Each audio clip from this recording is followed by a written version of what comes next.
बिस्मिल्लाहिर्रहमानिर्रहीम। अस्सलाम वालेकुम व्यूअर्स, उम्मीद है आप लोग खैरियत से होंगे और आप लोग जिन्होंने अभी तक चैनल को सब्सक्राइब नहीं किया, लाइक नहीं किया, वो लाइक कर लीजिए, सब्सक्राइब कीजिए और बेल आइकन के बटन को प्रेस कीजिए ताकि आपको नेक्स्ट आने वाली वीडियो जो है वो बर वक्त मिलती रहें। लास्ट टाइम हमने जो टॉपिक डिस्कस किया था वो था गुड्स। आज हम गुड्स को ही डिस्कस करेंगे अगेन। गुड्स के अलावा परचेजेस, जो टर्मिनोलॉजीज आज डिस्कस करनी है उसमें गुड्स को रिपीट किया जाएगा और purchases return, sales return and transaction, accounting, book keeping and account, ये आज के लेक्चर में हमने टॉपिक कवर करने और इसका लिंक जो है, जो आने वाला जो लेक्चर है आपका, जो यहाँ से न्यूमेरिकल स्टार्ट करना है, ये डेफिनेशंस जो टर्म्स आज डिस्कस की जाएंगी इनका समझना बहुत ज़रूरी है, जिसके लिए उस न्यूमेरिकल को हल करने में इनकी हेल्प बड़ी मदद मिलेगी आपको। और इसी तरह से आज का लेक्चर और जो इससे नेक्स्ट लेक्चर, कमिंग लेक्चर है, इन दो लेक्चर पे बहुत ज़्यादा डिपेंड करना है आप लोगों ने, क्योंकि जो अकाउंटिंग इक्वेशन एक टॉपिक हमने शुरू करना है उसमें से एक तो न्यूमेरिकल कंफर्म बोर्ड के एग्ज़ाम में एक न्यूमेरिकल उसमें कंफर्म आता है और उस न्यूमेरिकल को सॉल्व करने के लिए हमें इन टर्मिनोलॉजीज़ का पता होना, उनकी मालूमात, उनकी इंफॉर्मेशन होना बहुत ज़रूरी है।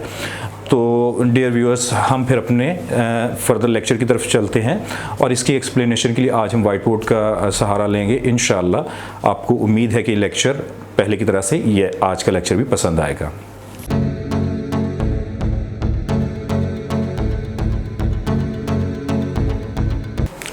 तो लास्ट टर्मिनोलॉजी जो डिस्कस की गई थी वो गुड्स थी और गुड्स को लिटिल बिट थोड़ा सा एक्सप्लेन कर देते हैं। The things in which a business is dealing, उन्हें गुड्स कहते हैं। यहाँ पे इसको दोबारा डिस्कस करने का पर्पज़ ये है कि बेसिकली गुड्स का लिंक परचेजेस के साथ है। गुड्स वो अशियाँ हैं जिनको बिजनेस कारोबार में फ़रोख्त करने के लिए, नफ़े पर फ़रोख्त करने के लिए ख़रीदता है। Those things are called goods और इनके ख़रीदने के अमल को परचेजेस कहते हैं, यानी गुड्स जब ख़रीदी जाएं। फॉर एग्ज़ाम्पल, अगर बिज़नेस में कहा जाता है कि गुड्स परचेज़ की गई, फिर एक और ट्रांजैक्शन आती है, ये एक और डीलिंग आती है कि हमने फ़र्नीचर परचेज़ किया। अब फ़र्नीचर की ख़रीदारी और गुड्स की ख़रीदारी, तो इन दोनों में एक वाज़ेह फ़र्क है। गुड्स उन अशिया के साथ लगेगा जो अशिया बिज़नेस ने फ़रोख्त करनी है और परचेजेस यानी उन अशिया को ख़रीदने के लिए हमने जो लफ्ज़ इस्तेमाल करना है गुड्स की ख़रीदारी के लिए, that will be called purchases. तो इट मीन्स कि गुड्स की ख़रीदारी, गुड्स के ख़रीदने को हम परचेजेस कहते हैं। इसका मतलब है कि बिज़नेस में अगर कोई और चीज़ ख़रीदी जाए, गुड्स के अलावा ख़रीदी जाए, तो वो परचेजेस नहीं कहलाएगा।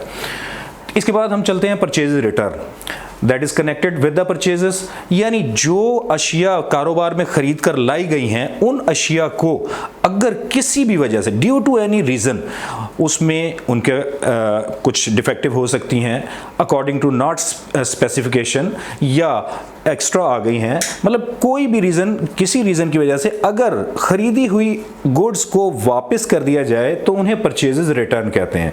यहाँ एक और नाम इसका कॉमनली यूज़ होता है, that is called return outward.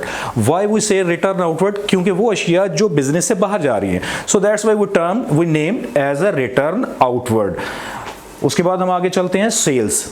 अब गुड्स का ताल्लुक जैसे परचेजेस के साथ था, इसी तरह से इसका ताल्लुक सेल्स के साथ है। इट मीन्स कि जब हम गुड्स को खरीदें तो दैट विल कॉल्ड परचेजेस, और जब हम गुड्स को फरोख्त करें तो उसे हम सेल्स कहेंगे। हम अपनी कॉमन लाइफ में बहुत वर्ड यूज़ करते हैं कि मैंने मोबाइल फ़रोख्त कर दिया, गाड़ी फ़रोख्त कर दी, बाइक फ़रोख्त कर दी, लेकिन अकाउंटिंग में, बिजनेस में, जब हम अकाउंटिंग के सब्जेक्ट में हम सेल्स का वर्ड यूज़ करेंगे तो सेल्स एक पर्टिकुलर चीज़ के बेचने को जाहिर करता है, और वो क्या चीज़ है? वो गुड्स हैं। यानी जिन अशिया का हम कारोबार करते हैं उन्हें गुड्स कहते हैं, और जिन अशिया का हम कारोबार करते हैं उन्हें ख़रीदा जाए तो उसे परचेजेस कहते हैं, और जिन अशिया को हम जिनका बिजनेस करते हैं उन्हें अगर फ़रोख्त करें तो उन्हें हम सेल्स कहते हैं। इसी तरह जिस तरह से परचेज रिटर्न है, यानी जो ख़रीदा वो हमने अगर किसी वजह से वापस कर दिया हम उसे परचेज रिटर्न कहते हैं, और अगर जो हमने हमने गुड्स फरोख्त की अपने कस्टमर्स को, जो बिजनेस ने अपने कस्टमर्स को फरोख्त की, अगर उनमें से कुछ अशिया वापस आ जाएं ड्यू टू एनी रीजन, तो उन्हें हम सेल्स रिटर्न या रिटर्न इनवर्ड का नाम देते हैं। तो अब अगर हम ओवरऑल इन सारी टर्म्स को इकट्ठा करके देखें तो वो सिर्फ एक ही बात के मुतल्लिक है। वो क्या चीज़ है कि जिन अशिया का कारोबार हो रहा है उन्हें गुड्स कहते हैं, उनके ख़रीदने को परचेजेस कहते हैं, और उनको वापस अगर कर दिया जाए तो परचेजेस रिटर्न कहते हैं, और अगर उन अशिया को जिसका बिजनेस करते हैं उन्हें फ़रोख्त किया जाए तो उसे सेल्स कहते हैं, और अगर जो फ़रोख्त हुई हुई अशिया हैं वो वापस आ जाएं बिजनेस में तो उसे सेल्स रिटर्न कहते हैं। तो व्यूअर्स, उसके बाद जो हमने टर्म डिस्कस करनी है दैट इज ट्रांजैक्शन।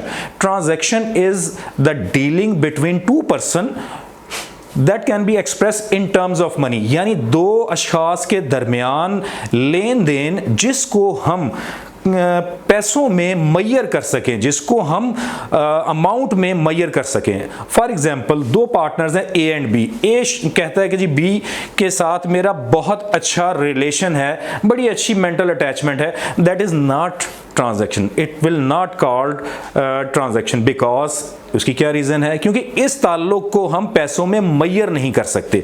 लेकिन अगर हम ये कहें कि हमने बिजनेस स्टार्ट किया तो यहाँ पर some amount, any amount that must be return और गिवन, कि जी जो जितने से बिजनेस किया गया उसकी वैल्यू क्या है, वो अमाउंट क्या है, वो अमाउंट हमें गिवन होगी।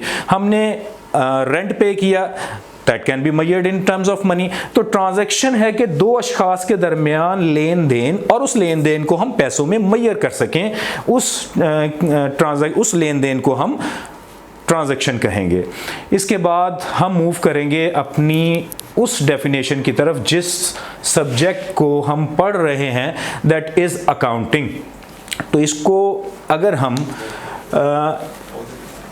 डिस्कस करें तो वो बेसिकली चार हिस्सों में हम इसको डिस्कस करेंगे। First is recording. Accounting is an art. Accounting एक फन है। किस बात का? रिकॉर्डिंग, क्लासिफाइंग यानी अलहदा करना, समराइजिंग खुलासा तैयार करना, समरी बनाना, एंड इंटरप्रेटिंग और रिजल्ट्स नताइज निकालना।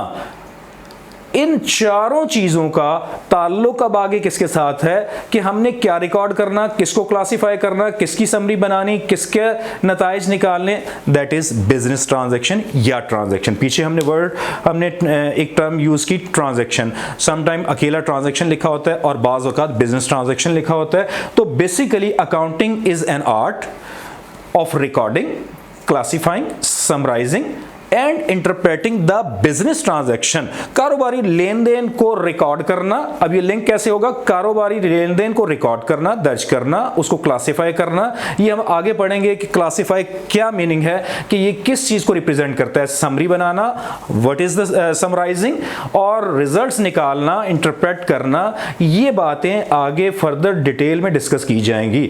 और इसके बाद अकाउंटिंग की डेफिनेशन के बाद हमारे पास नेक्स्ट टर्मिनोलॉजी है बुक कीपिंग। बुक कीपिंग यानी किताबों में लिखना।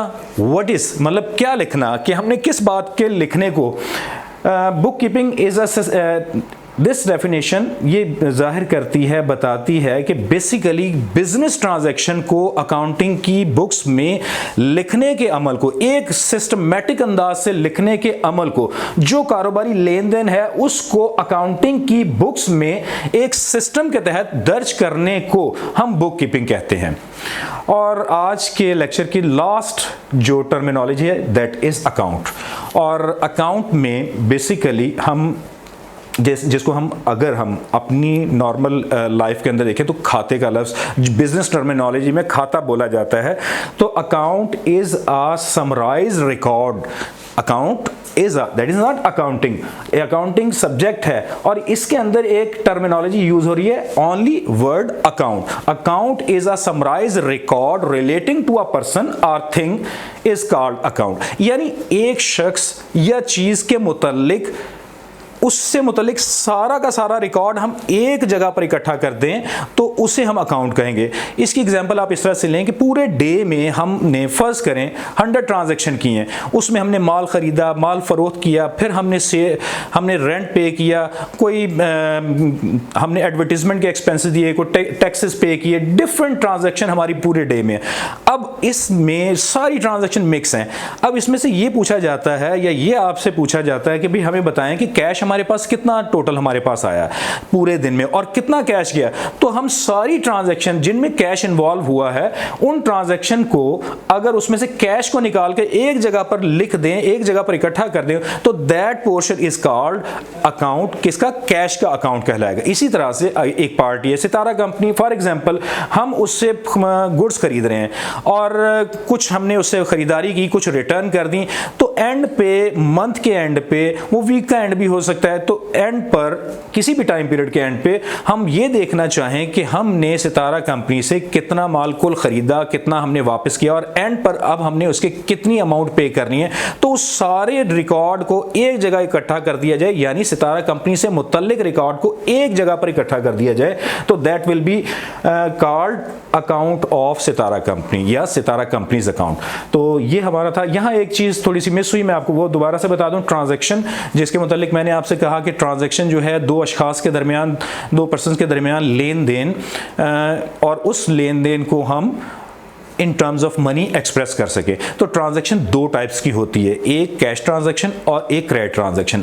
ऐसी ट्रांजैक्शन जिसके अंदर कैश की इन्वॉल्वमेंट हो, यानी at the time of dealing, जिस वक्त आप खरीदो फरोख्त कर रहे हैं, आप कैश दें या लें, तो उस लेन देन को हम कैश ट्रांजैक्शन कहेंगे। इसी तरह से एक क्रेडिट ट्रांजैक्शन होती है, दैट मीन्स उधार, यानी at the time of transaction उस वक्त कैश की इन्वॉल्वमेंट ना हो, तो उस ट्रांजैक्शन को हम क्रेडिट ट्रांजैक्शन कहते हैं। तो व्यूअर्स, उम्मीद है कि आज का लेक्चर आपको समझ भी आया होगा और पसंद भी आया होगा। तो इंशाल्लाह अपना ख्याल रखिएगा, हम नेक्स्ट लेक्चर में मिलेंगे। उसमें मैं आपको बताता जाऊं कि ये आज के लेक्चर की जो टर्मिनोलॉजीज़ हैं और जो नेक्स्ट है उसकी जो हमने बेसिक टर्म्स डिस्कस करनी है वो बहुत इंपॉर्टेंट है। उसका लिंक न्यूमेरिकल टॉपिक के साथ है, तो stay with us, next lecture का वेट कीजिए। इंशाल्लाह अपना ख्याल रखिए, फिर मिलेंगे। अल्लाह हाफिज़।